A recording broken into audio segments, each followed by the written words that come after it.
China has 1.4 billion consumers, right? The Quad has 1.9 billion.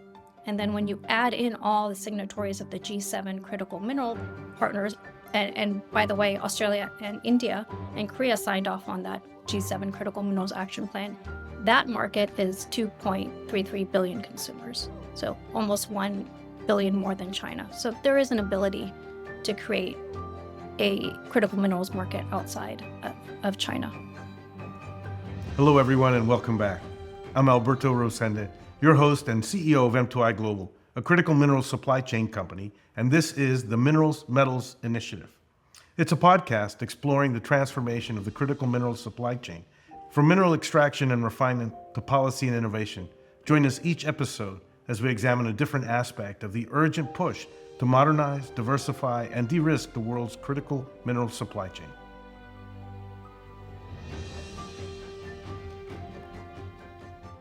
Today on the show, we have the Vice President of Policy for Critical Supply Chains at the Silverado Policy Accelerator, a bipartisan think tank addressing geopolitical challenges in trade, economic and ecological security, and cybersecurity. She previously dedicated 14 years as a career civil servant at the Office of the U.S. Trade Representative, the U.S. International Trade Commission, and the Department of Commerce. She regularly publishes articles describing innovative bipartisan policy solutions and crafts forward-looking trade policy frameworks to enhance supply chain resilience, with a particular emphasis on critical minerals. Needless to say, she's an expert, and we're delighted to have her on the podcast. I'd like to welcome Mahnaz Khan. Mahnaz, thank you for being here today and welcome to the show. Of course, Al. Thank you for having me. Absolutely. Mahnaz, I saw your background, you went to law school and so forth. How did you wind up getting into the space and building this expertise in critical minerals? How did that whole kind of evolve for you? That actually was a complete accident. I was at 3 different government agencies, 14 years, and this opportunity just came. I had a friend at Silverado and was looking to do very similar trade policy stuff. So I interviewed with our CEO, and she was like, "Do you want to do critical minerals?" I had no idea what it was, and I said, "Sure." And So you're fairly new to the critical mineral space then. yeah, just a year and a half. But I spent 14 years in trade policy. So what I Right. did was, I did steel, aluminum, textiles, apparel. So all these trade tools I'm borrowing from different industries that I've worked in and putting them together in the critical mineral space. Like steel and aluminum are very, very protectionist, as is textiles and apparel. So it's been allowed me to be very creative. And I told my boss, I was like, look, because we're all like trade policy experts and have worked inside of government. I'm like, let's try to carve a critical minerals trade policy lane in Washington, because I don't think people understand it, and they don't understand trade and how to use these tools. So that's kind of where we, headed down that way is bringing together our expertise. And then obviously on the data side, we have people I've worked with at the U.S. International Trade Commission. So putting out the data first and then the policy recommendations. So that's how I got into the space. But complete accident. I didn't know it was so, I would say a year and a half. People were talking about it, but not to the extent that people are talking about it now. So I had no idea that it would take off so much. And the work that I was doing at Silverado would take off so much. I thought I'd have a 9 to 5 quiet life. So much for that, right? No, but it's been really fun. So Yeah. So it's obviously having that experience, especially in the textile business, when you look at all of the protectionists and the controls and so forth. I think that there's a lot of transfer from that space, and so it gave you the super foundation, because it seems like you've been doing this for a long time. But obviously you have been, just with a different focus. Yeah, and I will say for the textiles space, we put the government put the UFLPA on the textiles and apparel industry, and that moved the supply chains. Like I lived through that, where it moved the supply chains out of China into other markets.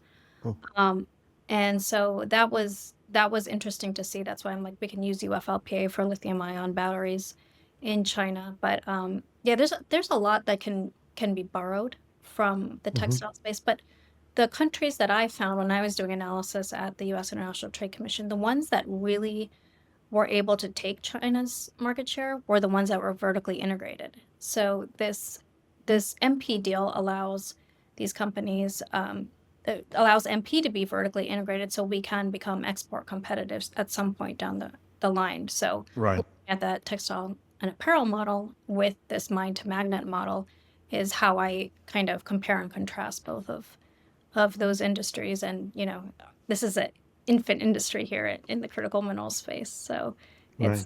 it's, it's blossoming and evolving. So we'll see. It's good. I think it'll take at least 5 to 10 years to get anywhere, but you have to start somewhere. Absolutely. I know that you've done an awful lot of publishing of several focused articles on a lot. And I want to take you back to the one that you published in January before we get started in the dialogue and look at that framework that you had published, kind of to provide guidance to those that were coming in with the new administration. I don't know if you'd want to take us through that, just kind of laying a foundation of the different policy areas and pillars of the framework, and I'm sure that we can then dialogue about some of those. Sure, that seemed like so long ago when you talk about that paper. I don't know if I forgot about it.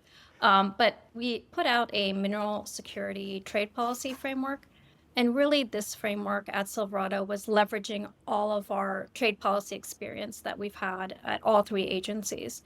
So that framework basically asked the administration to look at objective analysis before they enter into critical mineral deals. So look at, what would happen, what would be the economic shocks if we were, say, to enter into a deal with a particular partner. So we don't want to harm our own supply chains and harm our critical mineral industries that are trying to get up and running here. So we've asked in that framework for the U.S. International Trade Commission, they're a big part of that framework to do that kind of analysis. And then we had at that time responsible mining and processing standards that should be done through the interagency. And we see that already happening with the Trump administration. So kind of taking all the best parts of government, putting it together, and then having USTR lead that process.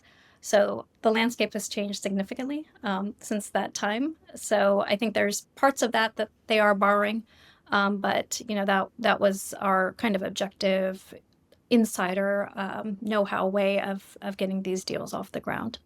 Yeah, when I thought, as I was reading through these articles again, I saw that you were really focused on understanding that we needed to have partners.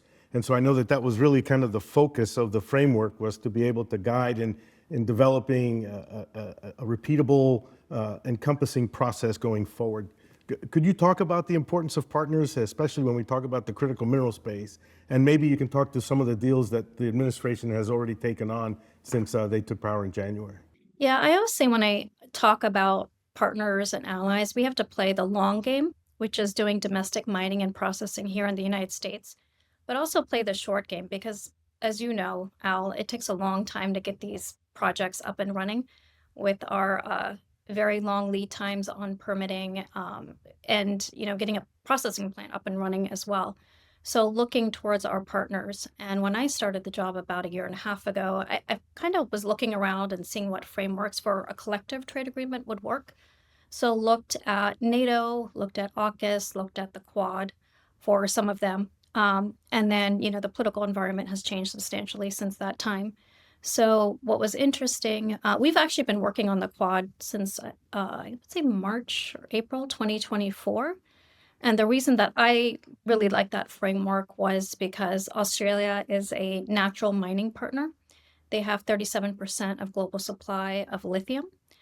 They also have 28% reserves of zinc, which you can extract germanium and gallium out of. Unfortunately, for lithium, 99% of the lithium concentrates go to China, right? So that's a supply chain link that I feel can be broken with a collective partnership. Then we moved over to Japan. Japan is great at processing certain critical minerals. They've learned their lesson after getting slapped by China in 2010 with the rare earth export ban. They also have a great entity in JOGMEC for funding. They're very, very strategic about what kind of partnerships and what they fund as well.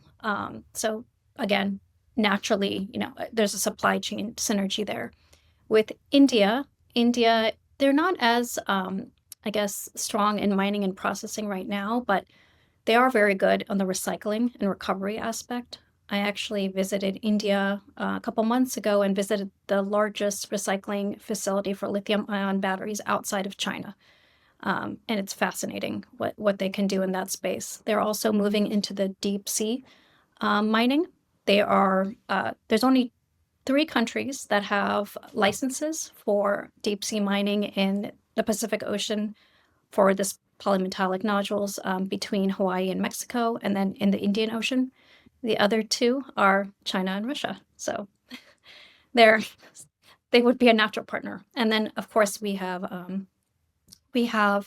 downstream industry. We're trying to bring industry back here. We're a huge consumer market as well. So kind of seeing all these chain linkages. So I was actually really shocked that on the energy executive order that came out with Trump, that he listed Quad as a for critical minerals diplomacy. And again, President Trump had Quad as his Indo-Pacific strategy back in Trump 1. So we see that as a natural fit. We are at Silverado advocating for, changing this newly announced Quad mineral initiative into an actual collective trade agreement.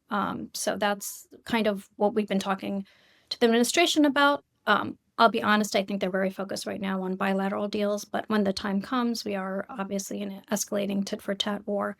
That will be a trade vehicle that will be ready for them through our guidance and assistance. So when you talk about the Quad, I know that each of the partners almost has a bilateral trade, some sort of Yeah. bilateral agreement with each of the other partners.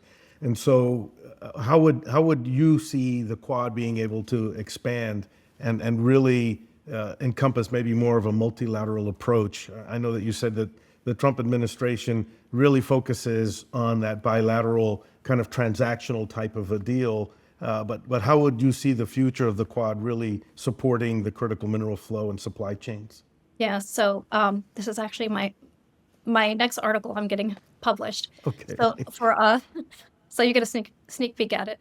But a Quad Plus trade agreement, in my view, would have first of all, it would have supply chain credits. So the 30D, as you know, has been done away with soon, and that was just for electric vehicles. So we're saying, have a limited number of minerals in this Quad Plus. It's really a Quad Plus agreement. Um, and it doesn't have to be just for EVs. It can be for AI inputs, semiconductor inputs, you name it. And it doesn't have to be $3,750. It just has to be enough where companies are changing their buying decisions. So that's one part of it, is the supply chain credits. And companies are not going to change their behavior if they don't have some sort of demand signal or demand pull, and some sort of incentive to change their behavior. The second is having a beneficial tariff structure, not just for the feedstock or the minerals, but also the processing technology. So we see, with all these tariffs going around with our bilateral partners, I've talked to companies that are saying that they're having a hard time sourcing that processing technology into the United States, and that's hurting their ability to reindustrialize. So that's very key. The third is creating a commercial stockpile, especially for rare earths. So all these countries can buy from each other. I really think that they can start buying from the United States, but again, for a limited number of minerals. So there can be. I like the commercial stockpile better than the government stockpile, because if we get into a situation where rare earths are, outright banned, we can draw from each other's, from our Quad Plus partners. And I will say, Silverado just put out a rare earths dashboard last week, and we were able to get granular data. And so even after the June 10th agreement between us and China to approve these export controls faster, we don't see exports of terbium, dysprosium, lithium oxide, or yttrium coming to the United States. So we should assume that we're still in that environment, and might be in that environment for a while. We see magnets going up, but we don't really see those type of materials. So having this commercial stockpile makes sense.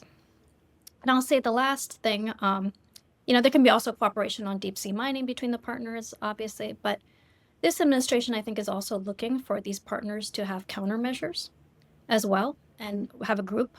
So that means if China is going to put another export ban or control on these minerals, that we need to act together with our partners. And then lastly, there's an ability to create a standards-based market and not have forced labor in the supply chain. So having a weaker forced labor provision between all the partners would be key, so that we can create a ex-China market. And I'll say one more thing. China has 1.4 billion people. Actually, we rephrase that. China has 1.4 billion consumers, right? So that's their market. It's a huge market. The Quad has 1.9 billion. And then when you add in all the signatories of the G7 critical mineral partners, and by the way, Australia and India and Korea signed off on that G7 critical minerals action plan, that market is 2.33 billion consumers. So almost 1 billion more than China. So there is an ability to create a critical minerals market outside of China if we do it right. There's a few strings that I'd like to pull on that. I think when we spoke before, M2i at the center has a pillar that's the Strategic Mineral Reserve. And again, that's civilian-based in partnership with the government as we're building it. And it's not necessarily a stockpile, but it has a stockpile component. So how would you look at it? And I guess I'm being a little selfish here. How would you look at structuring that stockpile with the Quad partners of India, Japan, and Australia, and us, the four of us? How do you see that synergy working within those four communities or those four constituents of the Quad? MP Materials, I've been digging into their 8Ks and 10Ks. They have a buy and hold arrangement with some Japanese and Korean customers. So I'm thinking something like that with the rare earths industry in general, right? Like where countries and companies from these countries have an option to buy these rare earths or have buy and hold arrangements where they have access. So I'm seeing it that way, where it really has to be driven by the market. I'm not a fan of just buying it for the government stockpile because it's very complicated, especially you don't know which form you're trying to stockpile it in. It can, be sitting in a government warehouse for a very long time. So having maybe companies here in the United States or abroad hold it for the end market, the buyers, is what I see as the stockpile. Yeah, that process is not unheard of, right? I mean, there are other manufacturers in the States that, in order to guarantee their supply into the future, work with other companies to buy and hold material that they feed into their industrial process. Yeah. So that's definitely not something that's novel or new, but I think it would be great to be able to look at a policy that would maybe provide some seed money to be able to fund that going forward. Yeah, and the government can do it too. They can buy and hold as well for the defense industry. So they would act like a buyer as well, and foreign governments. Because the national defense stockpile that currently exists it's kind of a cumbersome, slow reacting kind of a process. And because the congressional approval is required for its budget, it normally gets cut from what it really sees that it needs. So I don't see that really being able to expand to accommodate the private sector. Yeah, I agree with you. Although this administration has put a lot of emphasis on the stockpile, I think they're still trying to sort that out as well. So we'll see what form that takes. So when we're talking about the buy and hold process within the four, I'd like to then bring you back to the other paper that you published in October, which was one of the reasons why you and I met on that one conference call, was the strategic defense critical minerals, those 12 that you identified. Could you take us through a little bit of what the thought process was in arriving at those 12? And then if you could then maybe leap forward and looking at the Quad again, do you see us looking at those 12 as well within the Quad and maybe the buy and hold stockpile that you spoke about? Yeah, so for that, when I first came on the job, there was 50 critical minerals in 3 different lists. So selfishly, I told our research team, I have no idea which one is the most important and which one we have exposure to China. So we have a fabulous research team that went ahead, dug through the data, looked at the net import reliance generally that we have and from China and Russia, and also the global share of processing and mining of each of the 50 critical minerals. And we picked the top 12 of those critical minerals, and those are the ones that we've been going to the Hill and the administration saying, look at these critical minerals because this is where our exposure risk is. So what we found, though, when you add in what China has done, is that they've put export controls or bans on 11 out of the 12 of those strategic defense critical minerals. And so to me, that shows that they know where our weaknesses are and we don't. The only one they haven't put any sort of export restriction right now is arsenic. That worries me a bit because arsenic, we are importing about 96-97% of arsenic metal from China, and that goes into semiconductors that are used for like lasers, for sensors, the defense industry. It's kind of alarming that we have such a huge exposure risk.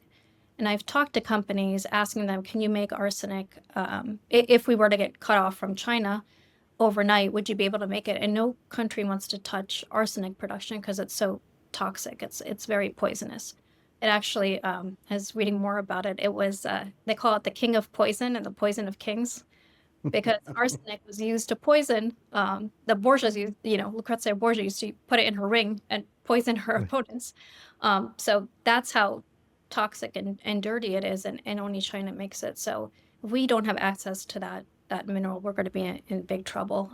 So I look at that closely.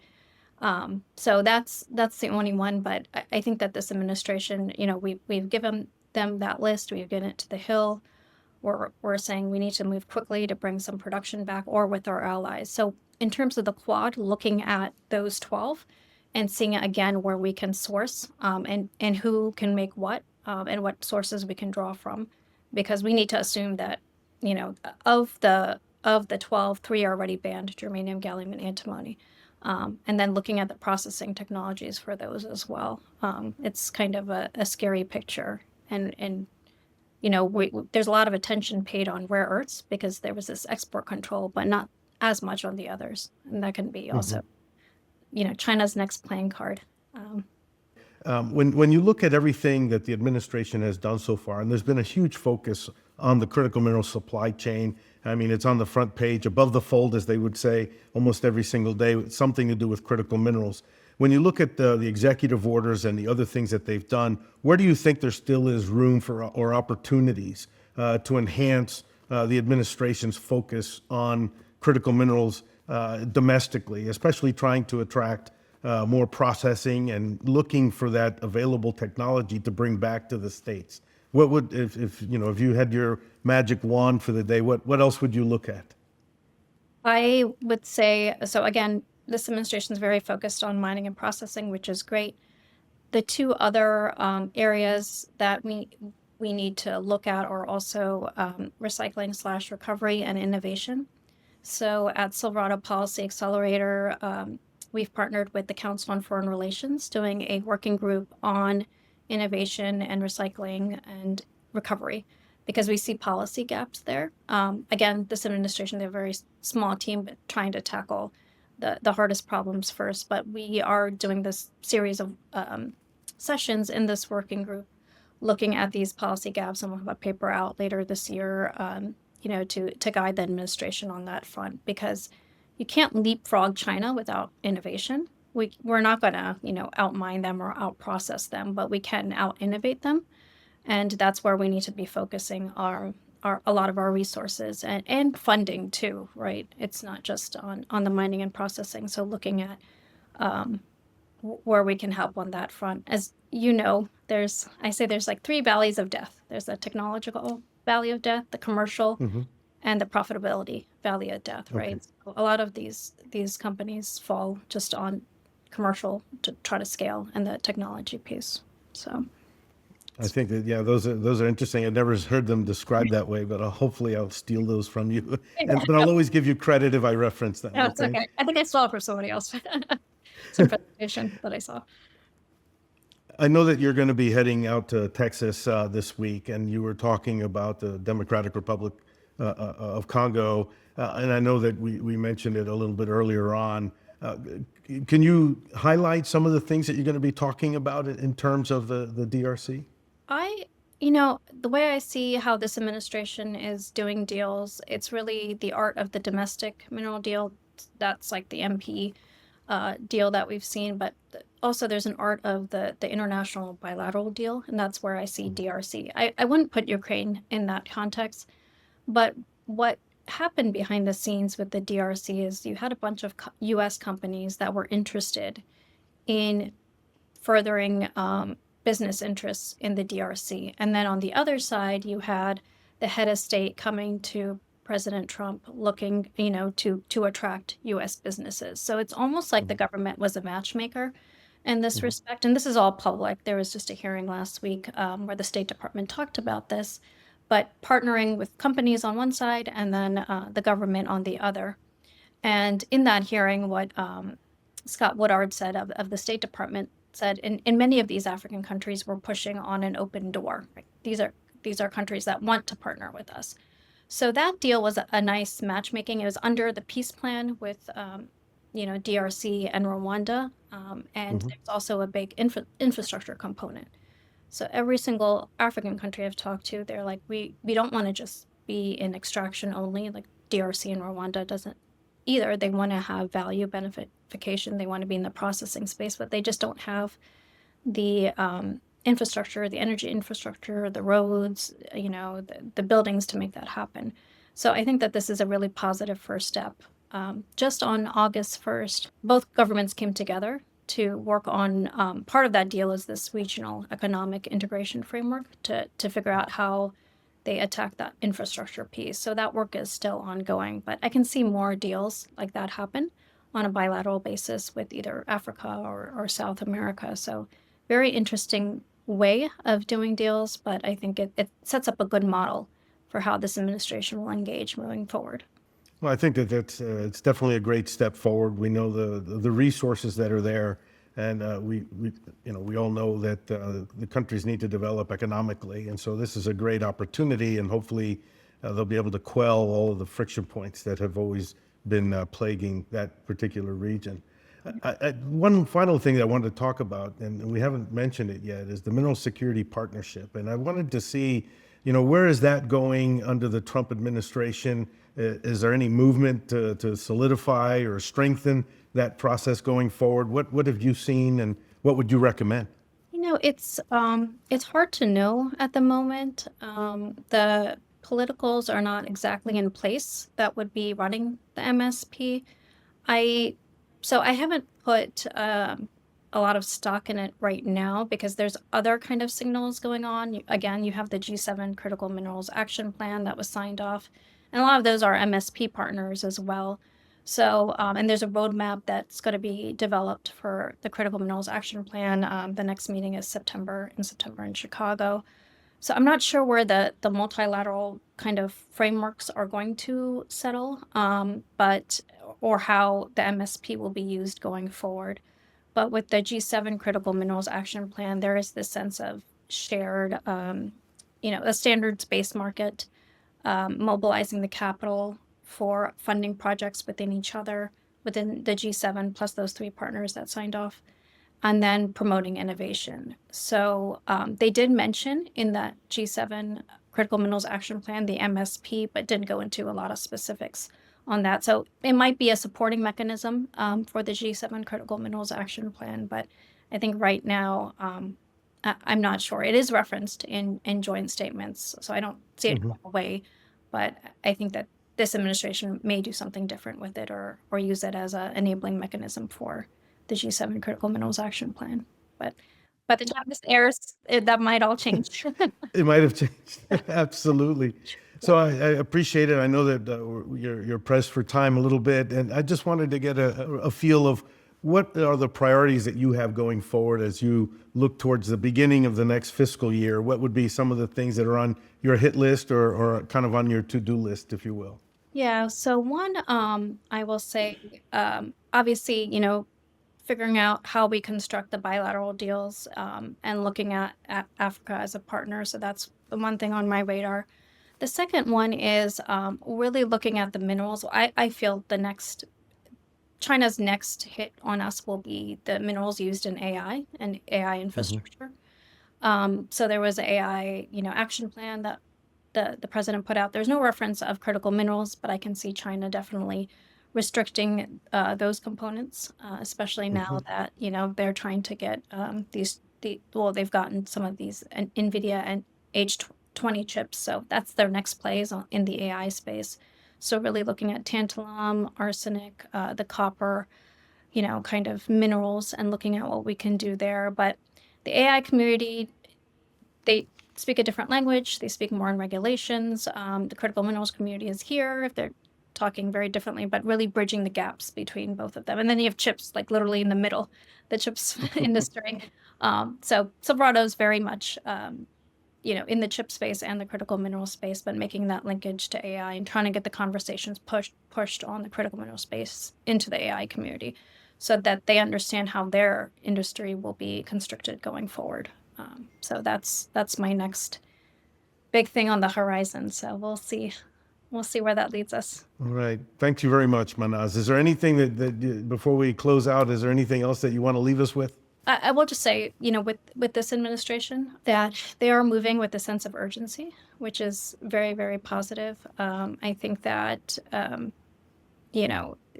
they're focusing on all the hard things. And they're trying to get the permitting right. They're trying to get the stockpiling right. They're also on the funding side trying to grapple with the interagency process to make that easier for businesses. So I think there's going to be a lot of positive things that come out in the next few months, few weeks from this administration. So I'm excited to see where all that leads us because I feel like we've been talking about it for a really long time and there's a lot of momentum and action. You're in the right space in terms of the podcast lane on these issues. Well, I appreciate it. I'll tell you that I went to the Select USA Investment Summit, both in 2024 and 2025. And the level of energy focused on the critical mineral space. And there was a focus during both of those summits on critical minerals. And I can tell you that there was a sense of urgency and a high level of energy really focused at identifying those issues where the administration could provide support. So I'm very optimistic that we're going to be seeing a lot of progress. And with institutions like yours, kind of leading the cutting edge and providing those policy inputs, I think will be really, really helpful for all of us in the industry. So Mahnaz, thank you for being here today, and thank you for all the work that you and Silverado are doing to support us. Appreciate it. Thank you so much, Al.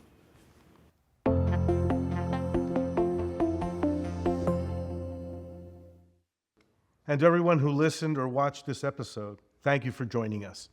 Be sure to follow us on Spotify and Apple Podcasts to keep enjoying the Minerals and Metals Initiative.